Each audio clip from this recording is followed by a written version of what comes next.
बिस्मिल्लाहिर्रहमानिर्रहीम। अस्सलामुअलैकुम। ये है मकई की रोटी और आज हम ये मकई की रोटी बनाएंगे और इस तरीके से बनाएंगे कि मकई की रोटी ना सिर्फ मज़ेदार बनेगी, सॉफ्ट बनेगी, बल्कि ये आप बेलते वक्त ये टूटेगी भी नहीं। तो चलें इस मज़ेदार से मकई की रोटी को बनाते हैं। मकई की रोटी बनाने के लिए मकई का आटा चाहिए होगा और ये हम आधा किलो लेंगे। इसमें आप अपनी मनपसंद यानी कि अपने पसंद के मुताबिक नमक डाल लें और फिर इसे गूंदना है। गूंदना थोड़ा इस तरह है कि जिस तरह हम आटा गूंदते हैं वैसे ही गूंदना है, लेकिन इसके लिए जो पानी इस्तेमाल करेंगे वो बहुत गर्म होना चाहिए। गर्म पानी से हम इसे गूंदेंगे। यहाँ हम हैंड मिक्सर से गूंद रहे हैं, आप हाथों के साथ भी इसे गूंद सकते हैं। गूंदना वैसे ही है जैसे आमतौर पे आटा गूंदा जाता है। थोड़ा थोड़ा पानी डाल के गूंदते रहें इसे। और ये जो मकई का आटा है वो एक जगह इकट्ठा नहीं होता, तो थोड़ा हम इससे जब मिक्स कर लेंगे तो हाथों के साथ भी एक जगह कर लेंगे इसे। यह आहिस्ता आहिस्ता गूंद रहा है। जब तक आटा गूंद रहा है आप ऐसा करें कि अगर आपको हमारी रेसिपीज़ पसंद आती हैं तो हमें सपोर्ट करें और ज़्यादा से ज़्यादा इसे लाइक करें, शेयर करें और सब्सक्राइब कर लें। यहाँ आटा गूंद गया, हमने तमाम आटे को एक जगह जमा कर लिया है। इसे प्याले में रख लें। अब इस आटे को हमें ज़्यादा रेस्ट नहीं देना होता है, फ़ौरन ही इसकी रोटियां बनानी होती हैं। और इसकी रोटी बनाने में एक दिक्कत आती है कि ये टूटती है बेलते वक्त। तो ये आप आटा हॉट वाटर से गूंदेंगे तो इंशाल्लाह रोटी टूटेगी भी नहीं। और इस तरह से आप बनाएं, यानी कि यहाँ हम नॉन स्टिक मैट पे से बना रहे हैं। आप इसकी जगह प्लास्टिक शीट भी ले सकते हैं। इस पे ऑयल लगा लें और फिर हमें जो आटा लेकर हमने पेड़ा बनाया है उस पर भी ऑयल लगा लें। बेलन पे भी ऑयल लगा लिया है हमने और फिर इसे बेल लें। रोटी बेलने के 3 तरीक़े हैं। एक तरीक़ा तो ये है कि आप इसे बेल लें और किसी भी प्लेट या प्याले की मदद से इसे आप काट के गोल कर लें। तो यहाँ जो है प्याला या प्लेट जो है उसके जो किनारे हैं वो शार्प होने चाहिए, इससे आपकी रोटी जो है बिल्कुल गोल कट जाएगी। यहाँ हमने छुरी की मदद से इसे काट लिया है। अगर प्याला और प्लेट के जो किनारे शार्प हैं तो वो इसी तरह दबाने से भी कट जाएगा। यहाँ रोटी हमारी गोल कट चुकी है, तो ये रोटी आप लें और फिर इसे तवे पे डाल लें, गरम तवे पे। दूसरा तरीक़ा ये है कि पेड़ा लें, जितना आपको रोटी बेलनी है उतना पेड़ा लें। पेड़ा बना के आप उस पर ऑयल लगाएं, बेलन पे भी ऑयल लगाएं। ये जो नॉन स्टिक मैट है इस पर भी ऑयल लगा हुआ है। पेड़े को रख के आहिस्ता आहिस्ता आप इसे बेल लें जैसे कि रोटी बेलते हैं।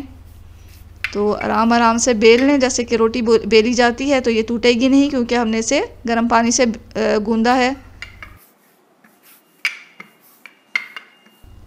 और जब इसे उठाने का तरीका ये है कि प्लास्टिक शीट या ये नॉन स्टिक पैड को इस तरह आप मोड़कर हाथों पे डायरेक्ट इस रोटी को ले लें। तीसरा तरीका ये है कि तेल की जगह आप खुश्क आटा भी लगा सकते हैं। पेड़े पर खुश्क आटा लगाएं और फिर इसे जिस तरह रोटी बेली जाती है वैसे बेल लें घुमाते हुए।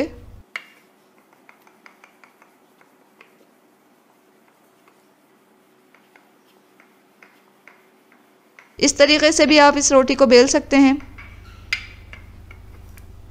तो ये देखिए आसानी से बिल गई।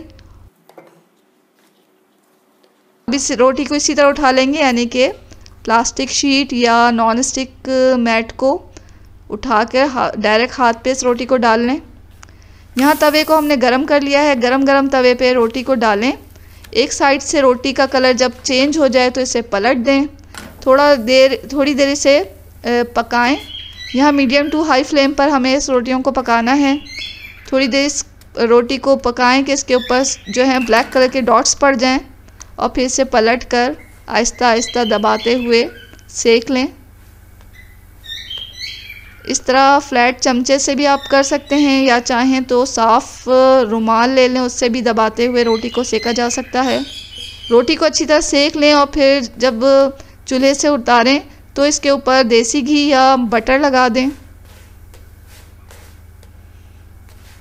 यहाँ देखिए ये रोटी अच्छी तरह हमारी सिक गई है, इसे हम निकाल लेंगे। एक रोटी को सेकने में तकरीबन 7 से 9 मिनट लगते हैं। मीडियम फ्लेम पर इसे हम सेकेंगे और अच्छी तरह सेकेंगे। फाइनली जब आप इसे सेकें तो इस पर जो है ब्राउन कलर के मार्क्स आ जाने चाहिए और कहीं से भी रोटी जो है कच्ची नज़र नहीं आए। हर तरफ से अच्छी तरह सेक कर फिर से उतारें। अब दूसरी रोटी भी हम इसी तरह डाल देंगे। गरम तवे पे डालें, हाई फ्लेम को मीडियम टू हाई पे रखें। एक साइड का कलर चेंज हो जाए तो पलट दें। पलटने के बाद थोड़ा वेट करें, जब इस साइड पे ब्राउन डॉट्स आ जाएं दबाते हुए पलट दें और फिर से आहिस्ता आहिस्ता दबाते हुए दूसरी तरफ से भी सेक लें। रोटी कहीं से कच्ची नहीं होनी चाहिए, हर तरफ से सिकी भी होनी चाहिए, तो दबाते हुए इसे सेक लें आहिस्ता आहिस्ता। ये रोटी भी हमने सेक ली है। अब इसी तरह तमाम रोटियों को सेकना है, यानी कि गरम गरम तवे पे डालें रोटी को। एक तरफ साइड का जब कलर चेंज हो जाए तो इसे पलट दें, थोड़ा वेट करें और जब यहाँ पर इस साइड पे ब्राउन डॉट्स आ जाएं तो आप इसे थोड़ा सेकने के बाद पलट के आहिस्ते आहिस्ते दबाते हुए सेक लें। यहाँ हम जो है तवे के ऊपर घी या बटर नहीं लगा रहे, बल्कि आप हमेशा ऐसा करें कि रोटी को सेकने के बाद जब चूल्हे से उतारें उसके बाद ही इस पे बटर रख दें या घी लगा लें। इससे क्या होता है कि घी और बटर का टेस्ट जो है वो बहुत अच्छा आता है और आपकी रोटी जो है बहुत सॉफ्ट और अच्छी बनेगी। और अगर आप चाहें तो तवे पे भी लगा सकते हैं, लेकिन ये अच्छा तरीक़ा है कि आप सेकने के बाद इसके ऊपर बटर या देसी घी लगाएं। और घी जो है वो आप देसी ही लगाएं, इससे जो है टेस्ट जो है वो बहुत अच्छा आता है। तो यहाँ तमाम रोटियाँ हमने सेक ली हैं, तो बहुत आसानी के साथ आपने देख लिया कि ये रोटी बन गई है, टूटी भी नहीं है और बहुत ही मज़ेदार बनती है। अगर आप सरसों का साग बना रहे हैं तो ये ज़रूर इसी रोटी को बनाएं। मकई की रोटी के साथ सरसों का साग बहुत अच्छा लगता है।